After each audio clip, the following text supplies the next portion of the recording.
Dans notre monde qui va toujours plus vite, on oublie souvent une compétence essentielle, une sorte de super pouvoir discret, la patience. Pas juste attendre pour attendre, non, la patience stratégique. C'est l'art subtil de choisir le bon moment. Et on va voir ensemble pourquoi c'est si important. Pour comprendre, faisons un petit voyage dans le temps.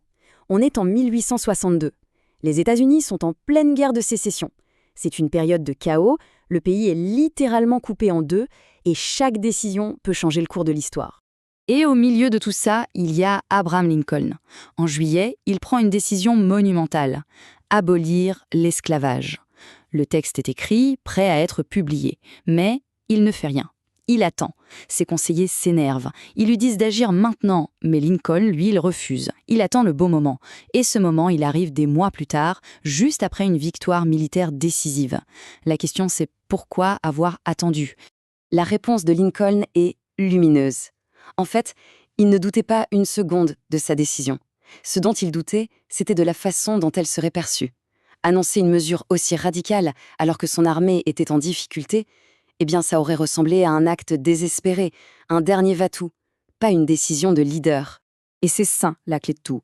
Le texte était exactement le même en juillet et en septembre, mais le contexte, lui, avait radicalement changé. En attendant une victoire, Lincoln a transformé ce qui aurait pu être vu comme un signe de faiblesse en une véritable démonstration de force morale. Le timing a tout changé. Cette histoire, ce n'est pas juste une anecdote. Elle nous apprend quelque chose de fondamental sur la manière dont les groupes, les organisations, bref, les systèmes humains fonctionnent. C'est ce qu'on appelle l'intelligence du timing. Qu'est-ce que c'est concrètement ? C'est tout simple. C'est comprendre que la meilleure idée du monde, si elle est présentée au mauvais moment, est morte avant même d'avoir existé. La question, ce n'est pas seulement de savoir quoi dire, mais surtout quand le dire. Alors, si c'est si important, pourquoi est-ce qu'on a autant de mal avec ça aujourd'hui ? Eh bien parce que notre culture du travail est tombée dans le piège de la vitesse. Il faut que tout aille vite, tout le temps. Le problème, c'est qu'on gère les humains comme on gère des machines.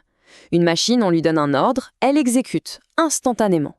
Un groupe d'humains, ça ne marche pas comme ça. Si on leur balance une idée trop vite, sans préparation, leur premier réflexe, c'est la défense, le rejet.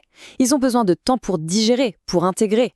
Et là, on pourrait se dire que ce sont les managers les moins expérimentés qui tombent dans ce panneau. Mais en réalité, c'est beaucoup plus surprenant. Oui, ce sont souvent les leaders les plus vifs, les plus intelligents qui se plantent sur le timing. C'est un vrai paradoxe. Leur plus grande qualité, leur rapidité d'analyse, devient en fait leur plus grand défaut. Pourquoi ? Parce qu'ils ont toujours un temps d'avance. Ils voient le problème des semaines avant tout le monde. Ils ont déjà la solution en tête alors que leur équipe commence à peine à se rendre compte qu'il y a un souci. Du coup, ils présentent la solution trop tôt. Et quand ils se heurtent à un mur de résistance, ils pensent que les autres ne comprennent pas. Mais non, c'est juste que l'idée est arrivée trop tôt. Bon alors, comment on fait pour ne pas tomber dans ce piège ? Comment on développe cette fameuse intelligence du timing ? Il y a 3 principes assez simples qui peuvent nous guider. Le premier principe est vraiment la base de tout.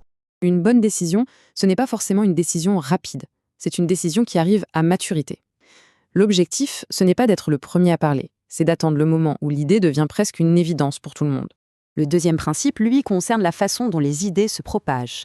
C'est simple, une idée qu'on impose d'en haut va presque toujours créer de la résistance. C'est humain. Par contre, une idée qui a l'air de venir du groupe, une idée que les gens ont l'impression d'avoir découverte eux-mêmes, celle-là, elle crée de l'adhésion. Le rôle du leader, ce n'est donc pas tant de convaincre que de planter des graines et de laisser les choses mûrir. Et enfin, le troisième principe, qui est sans doute le plus délicat, c'est le fameux tipping point. Dans n'importe quel groupe, il y a un moment où l'ambiance change, où les esprits s'ouvrent, où le système est prêt à accepter le changement. C'est un moment de bascule. Le percevoir, c'est tout un art. Mais il y a des signes qui ne trompent pas. Les objections frontales diminuent. Les questions ne sont plus là pour bloquer, mais pour construire. Les silences ne sont plus des silences de résistance, mais des silences de réflexion. On sent que le ton des discussions change.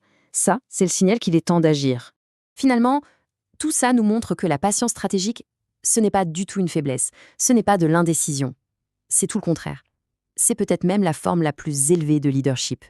Parce que le vrai paradoxe du leadership, ce n'est pas seulement de savoir quand il faut passer à l'action, mais c'est surtout et avant tout de savoir quand il faut attendre. Attendre patiemment le moment parfait, celui où une action aura un impact maximal. Et ça nous laisse sur une dernière réflexion. Au fond, où se situe la plus grande force ? Est-ce dans la capacité à prendre la parole au bon moment ou dans la sagesse de savoir quand tout simplement il faut garder le silence.